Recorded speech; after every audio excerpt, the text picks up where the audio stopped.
Hello, everybody, and welcome to the Swim Brief. I'm Chris DeSantis, and welcome to this Solo Tuesday podcast where I get a chance to talk a little bit about positive psychology. I'm by myself. On later in the week, I usually have Joel on here with me, but this one is just me, and I'm just riffing off the top of my head, whatever it is I'm thinking about in my weekly coaching, the kind of stuff that I'm doing right now. And I am actually going to try something a little bit different with the way I'm doing this today. So I'm not going to tell you what it is, but if you're listening to the podcast and you want to give me some feedback, I know a lot of you out there listen and you write me afterwards, you know me or whatever, but maybe even if you don't know me, give me some feedback and let me know if you can hear anything different about this podcast. And let me know whether you like what you see is different in this podcast, because I'll be really interested to hear from you. I love the audience of this podcast. I love what you guys bring to it. And it makes it really fun for me to do this every week. So I'm looking forward to hearing from you. Last week on the podcast, one of the things I brought up that I said I would, I'm going to get to that later, is a subject that, as it relates to motivation. And one of the things I want to talk about motivation wise, because I want to tackle it from a little bit of a different angle than I usually do. If you've been listening for a long time, then you have probably heard me say that negativity is very motivating in the short term. Okay. But in general, you need some positivity in order to maintain motivation towards working for something in the long term.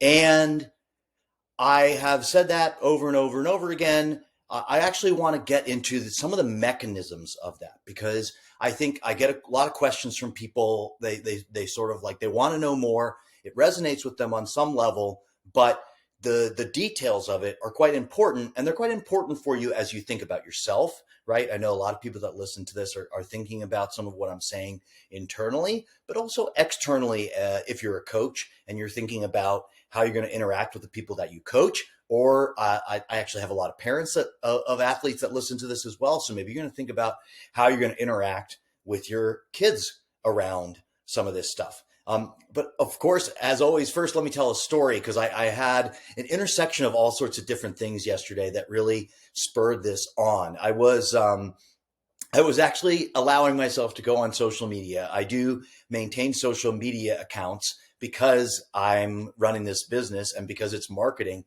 for the businesses that I do. But I generally do not spend time on social media. And that has to do with the podcast I did last week, where I don't think time spent on social media is particularly good for my own mental health. In fact, I know it's detrimental. So I really try to limit some of that time. But I slipped up, but I slipped up in a way that actually inspired me for what I'm going to talk about today. So I was on Facebook, and Facebook will present you like, hey, remember this memory from however many years ago? And my memory was perfect for the day that I was in, because it had me praising somebody who, if you've been following me for a really long time, then this is like the deep cut. You're going to know who this is. The Screaming Viking, Sean Klosterman. He is a club swimming coach in Joplin, Missouri. And he also, for a long time, competed way past college, even in club swimming meets. So here I am shouting him out. This was back in 2014. He's the same age I am now. He was 39 at that time, and he went 58 in the 100 breaststroke. And I was so inspired by it at that moment. And if I'm being honest, part of that inspiration was I have had for a long time an unrealized goal in the sport of swimming. And that is, I want to break 1 minute in the 100 breaststroke. And here was Sean, okay, older than me. He's got kids at home. He's got a hard job that takes a lot out of him. And he had found a way to take care of himself and manage himself and do things for himself so that he could perform at this level that I wanted to be at. And it made me a little bit jealous. Okay.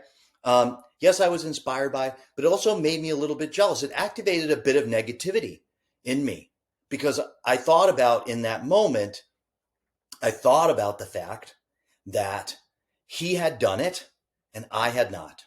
Okay. And that feeling that I had there was very activating. Now, did I go on from that point to realize my goal? No, I did not. I made a comeback to competitive swimming a little bit after that. I actually stated as a goal that I wanted to break 1 minute in the 100 breaststroke. And I went to a swim meet and I went 106.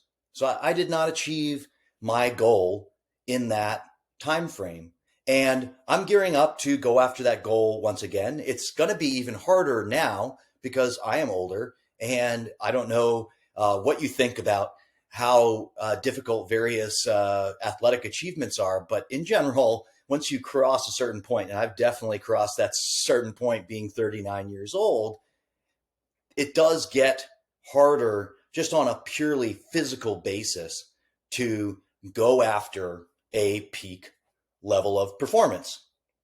But I'm gearing back up to do it again. And so it did make me a little bit reflective, okay, on what is going on there when you have that driving moment. You see something, it elicits a feeling in you, it drives you towards change. And then what is actually necessary to sustain your motivation to do all the things that you think you need to do in order to achieve what it is you want to achieve.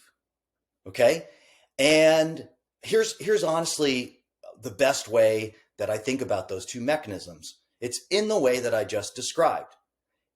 When you are in that moment where you get elicited that negativity, and when I talk about negativity, it's really a combination of both the emotional state and the thoughts that follow, right? I was jealous, and the thinking process that followed was like, you lazy dude. I think I was a little bit harsher, but I'm watching my language for the podcast. You lazy dude, why haven't you gotten up and done what it takes to achieve that level of performance? Why haven't you done it, Chris? Like, come on, man. Like, it's right there. If Sean can do it, you can do it. And again, then I had the counter, well, he was a D1 swimmer and he's so talented and he's so big and strong. And, I made all sorts of explanations for myself over time why he was able to do it. And, oh, poor, little me, Chris, like I couldn't possibly do the thing that he did. But what some of that negativity that I'm talking about, right? The idea of the feeling and then the thoughts that follow, it does operate in most of our lives as an inflection point. That is, when that stimulus comes to us, when that negativity comes to us, we do feel a drive to change. Okay. If you wake up and you look at yourself in the mirror and you don't like what you see, there is some drive that you feel that goes like, I can change this, or I'm going to change this. Like, I'm going to do something about this. Right. And it will in the very, very short term, therefore, can change the direction of where you're going. Now, whether or not that directionality is sustained, whether or not it keeps going in the direction that you want to go, has a lot to do with your thought process and, frankly, your emotional regulation that follows from that point. And that's how I think about these motivation systems differently. And when I reflect back on looking at this quote and my time in that circumstance, right? One of the things is, like I had that initial thought, okay? But what I wasn't able to do at that time to sustain that motivation to do the things that would be necessary in order to achieve my goal was to keep myself focused on what it is I wanted. I had a lot of moments where I returned to the well, okay? Where I returned to the well, and what I mean by return to the well is I returned to the point, to the inflection point, right? Because we can misunderstand that. We can go, wow, I had so much drive to change myself in that moment. Let me go back to that. Let me recreate that moment, and that will keep driving me towards the thing that I want to achieve. If there's one takeaway message that you take from listening to this podcast, because I hear a variation of what I've just described in every single one-on-one coaching engagement that I do. So everybody Say it with me. There is no going back. There is no going back. You cannot go back. I mean, you can go back, but it's not going to be successful. In my opinion, it's not. It's not going to be successful. And I see variations of it. I see the one that I just described. I can't tell you how many athletes, okay, who I get them where they've come off in swimming, they've come off the time period in swimming where they're just improving. And that allowed them to have a certain carefree mentality to what they were doing, because it was kind of like, yeah, everything I do is good. And when I show up to the meet, the feedback I get is like, you're even faster than you used to be. You're so great. You're awesome. And they go, oh, I would just love to get back to, I would love to get back to that. Would love to return to that moment. There's no going back to that moment. And that's a good thing. In fact, it is actually a good thing that you cannot go back to that moment. And the reason for that is because the satisfaction that you get from when you're in a process where you're just sort of like whatever you do, you make progression and you keep moving forward and everything goes, like the satisfaction and enjoyment that you get from doing something is very fleeting. Okay. You get a hit of it and then it's gone. The satisfaction that you can get from actually visualizing something far in the future and repeating processes day after day after day after day in order to achieve that thing, and then achieving that thing on the other end. That's what life is all about. That should be the thing that we are all aiming for. So it's actually really good that, the rules of the world kind of force us into a situation where we either figure out how to do that or we don't. And if we can figure out to do it, then there's something really amazing on the other end. And there's something really satisfying and nourishing about all that. So how do I think about this internally? And then how do I think about this with people I coach? I think there is a podcast coming, and I feel like I've been teasing this podcast for so many months. Someday you're just going to wake up on a Tuesday, and these things are normally like 20 minutes long, 25 minutes long, maybe at most 30 minutes long. One of these Tuesdays, you are going to wake up and you're going to log in, to see, you're going to see that there's a new swim brief. Okay. And you're going to go, ooh, let's see what's going on this week. Let me download that. And you're going to go, whoa, this Tuesday podcast is like an hour plus. That you will know that is the week that I actually sit down and all I talk about is very foundationally what it is that's been going on in my own life. We're coming up on almost 2 years or 3 years. I haven't decided where I want to start this particular story block because there were a couple really, really big inflection points. And they were inflection points of some deep negativity. I mean, it's exactly what I am describing here. And I think it's worth being reflective and thinking about, like, over the last couple years, what have been the lowest low points for me? Where have I hit a point where I go, like, I cannot go on like this? Like, there is no way I want to continue leading my life this way. I think it's definitely worth being reflective. And I just, in the past 2-3 years, I have a couple of them that really spring to mind to me. And in both cases, though, the way I think about it, and the way I reflect on it now, has a lot to do with the process that motivated me to make a change, right? It motivated me to make an inflection point and change the direction of what I was doing. But in each case, I sustained that momentum for long-term change. And what was different about that versus the story, what I talk about with all that envy for my friend Sean is I did not try to go back.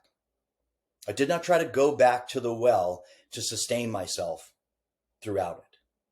What I did instead is I was able to keep in frame where it is I wanted to get to. And I can tell you that was extremely challenging. I made that sound really, really simple. And that's why eventually there's going to be at least an hour of a podcast talking through some of that stuff, because quite frankly, there was a lot of complexity and there were a lot of points when I was extremely challenged to do that, right? To sustain that. But the general concept of what I did was I kept where I wanted to go in the frame. And that was my primary motivator for the changes that I was making in my life. So that, because I will say, the difference between sustaining motivation in the same way is if you go back, if you keep going back to the inflection point, well, okay, what you're doing, you're playing with fire, right? Because you're digging into this deep well of negativity, and everybody knows when you feel bad, when your thought process is pretty negative, it's got momentum, it's got a magnetism, it pulls you in. You can keep staying in that place. And the place that it kept me in, okay, when I tried to go back and go to the well, as I was doing this long-term stuff to change, was my next thought was always, you're not there yet. You haven't achieved the thing you have yet. Okay. So it was like, I would start down on the road of being really hard on myself. Like, hey, remember when you were at rock bottom? Yeah. Well, guess what? You haven't fixed it yet. Okay. And that was pretty rough, because that thought that you're not there yet, okay, it's an exhausting thought. I can't describe it in any other way, but it just drains all the life out of you. It just drains the energy out of you, so that instead of having more motivation to go like, I'm going to pick back up tomorrow and I'm going to take that next little mini step, that's just one more step on the way to what it is I want. Instead, it's like, oh, I'm so tired. Are we there yet? Like, oh, I guess I'm not there yet. Oh, I gotta just see if I can grind out one more day, right? And your probability of being successful with that kind of attitude, I think any person listening to this, they just go like, yeah, okay, that's probably not going to work. That's probably not going to work. So that's how I think about it internally. And I promised I would say, how would I look at it externally? There's a lot of people that listen to this. Yeah, you're coaches, or you are parents, and you're thinking about, how do I interact? Like, I'm like, you're a leader to somebody else, and you're thinking about like, how do I apply this to what it is I'm doing? Well, so I think I can really speak to both of them. I am a parent. I have a 9-year-old and a 4-year-old. I am a coach as well. So I wear both hats. I'm in both situations. I empathize with you if you're having to have really tough conversations with people you see, people that you really care about, and you want to help them to be the best version of themselves, right? You want to give them all the support that you possibly can to allow them to flower up and do all the things that that they're dreaming of, quite frankly. And you want them to be happy and fulfilled. You want them to be enjoying some of what they are doing.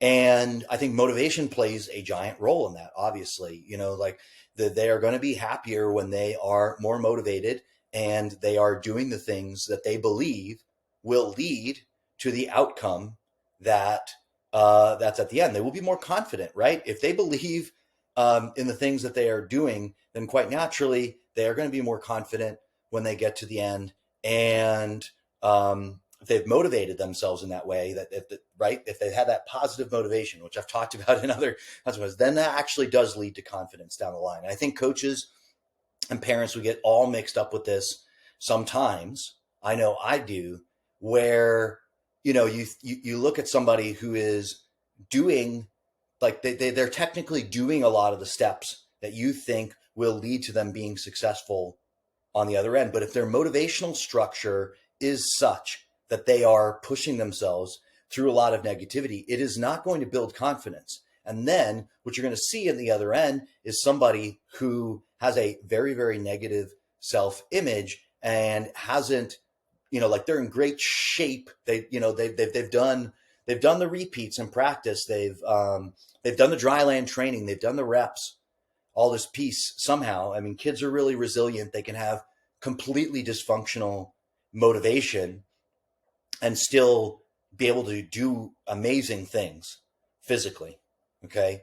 And they'll come out the other end though, and it will not come together in the moment that they are trying to perform. So I would look at, like, we all, I think, sort of universal value that I see out there in sports with parents, with kids. We all want our people to be resilient from failure. I think coaches more than anybody understand that the role that failure plays in learning and personal development and growth. But again, I would go back to understand exactly what the role that failure is playing in. Moments of failure are inflection points. They are points where an athlete at that moment, when they fail, if they have any desire to be better, then they are going to be upset. They're going to be upset when they fail. And that emotionality that they have in that moment gives them an opportunity to change the direction of where they're going. And I think you can go a long way to helping them with that by first validating that dissatisfaction. So often as coaches, we've been coaching somebody, and frankly, like, our evaluation of them is, hey, they're not really doing what's going to lead to an improvement and a change and the next step that they want to take. And then they've reached a point of failure and they're really upset. And we're kind of like, you didn't earn that. You didn't earn that inflection point because, you haven't been honest with yourself up to this point. I would say you're probably right, but being right and doing the right thing are two completely different things. So actually what you can do in that moment, more so than like be that kind of like smart ass who comes over and goes, well, actually, you should have known a long time ago. Like, no, get in there, validate the state that they're in, and try to get them in to a conversation, a dialogue with you of that as an inflection point. Hey, that seems like that really hurts. That doesn't feel good. What is it that you actually want? What do you want to do? Do you want to change? Right? Lean into that piece of the relationship at that moment. Okay. And understand when athletes and young people actually require an inflection point, right? A change in directionality, when that is what's holding them back from change, or quite crucially, is it sustaining motivation towards that change? Is it the latter? Because I think in most cases, it's not that people don't understand that they're not doing what they want to do or they think they should do. I think most people are way more honest with themselves than we give them credit for. But what is crucially different is, and they may even present to you, they may like pretend that, they are actually like not using failure as an inflection point. But I tend to find that most people are not honest about that because they're so on the defensive. They don't even want to admit at how upset they are at the failure points, at the inflection points, because like that in itself is too much vulnerability, too much for them to handle. And they're already very scared. They're already very much on the defensive. So they're going to have a hard time in that moment. I would say look for people who are having trouble sustaining motivation towards day to day doing the thing that they believe will help them to get better. And yeah, your job as a coach for sure is to share with them your expertise on what it is you think they should do to achieve the thing they want. And I think in many cases, if they are not doing it, then you have to be quite crystal clear about whether or not it's because there's these inflection points, or more commonly, how are they motivating themselves to sustain that change, to sustain that belief? Because it takes a lot of belief to sustain it, right? You have to believe so strongly. We have all sorts of habits, okay? Like I was joking with people yesterday. Almost everybody that I know, well, everybody that I know, I should say, puts on clothes every day, right? I don't have any conversations with people that go, I'm having a lot of trouble motivating myself to get dressed today. Okay, it's because we all naturally pretty strongly believe that's the right thing to do. So we just do it. Okay. Now, in a lot of these situations where people have to go above and beyond to achieve something that they say they want, that is above and beyond. Okay.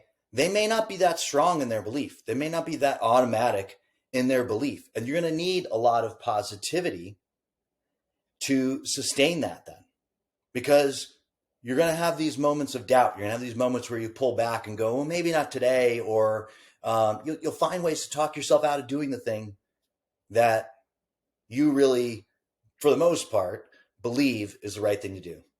That's this week's podcast. We actually almost made it up to 30 minutes in this one. Hope you guys really enjoyed it. If you want more stuff like this, guys, this is the type of thing I will be showing you how to do in greater detail. You'll see it live if you sign up for my course, Chris D Coach. Okay, go to the website. There's a tab at the top for education. You can sign up to the course. You can sign up for certification as well. And I promised I would talk a little bit more about that, and I will here in the outro. Essentially, several years ago, I certified coaches in positive psychology, in actually the application of it in coaching. And I think that there is great value in, first off, doing some of the work that's necessary to earn that kind of certification, and in sharing with other people that, hey, the stuff that I learned here that I'm going to communicate is part of the value of this organization, right? We are an organization that's positive psychology certified. And that means that we have put in the work, and you can see it in the things that we do. It involves a little bit of it's 3 1-hour sessions of coaching for the coaches involved in it. And the certification actually travels with the coaches. So I'm not really interested in certifying teams, because I don't want to certify a team and then I've trained a bunch of coaches and then the coaches go somewhere else and the team is still saying, hey, we're certified, but there's nobody there who's done any of the work. So the certification actually travels with the coaches. You can sign up a coaching staff of coaches. You do some of this work with me, and essentially I'm going to give you assignments as well so that you can actually demonstrate a working knowledge. And I can see that in your day-to-day work, the stuff that you are trying, you have actually taken a concept from positive psychology and applied it and put it into practice and sought some feedback from me on it. And so I think this is a really a great addition to the course. I mean, the course you're going to be watching and learning and seeing. But if you step into the certification piece, you're actually going to be doing. You're going to be actively doing the work, and you're going to have me by your side to help you. And any situation that you're going to run into trying to apply positive psychology, believe me, I have troubleshot my way through it here in the last 14 years. Thank you to everybody for listening. Sign up for my course. Follow me, Instagram, Christy_coach, CD Swim Coach on Facebook. Download this podcast, Spotify, Apple Podcasts, subscribe. Thank you to everybody for listening. Watch the YouTube version of this and see if you can tell any difference in that piece of it too. I love you guys, and I'll see you later this week.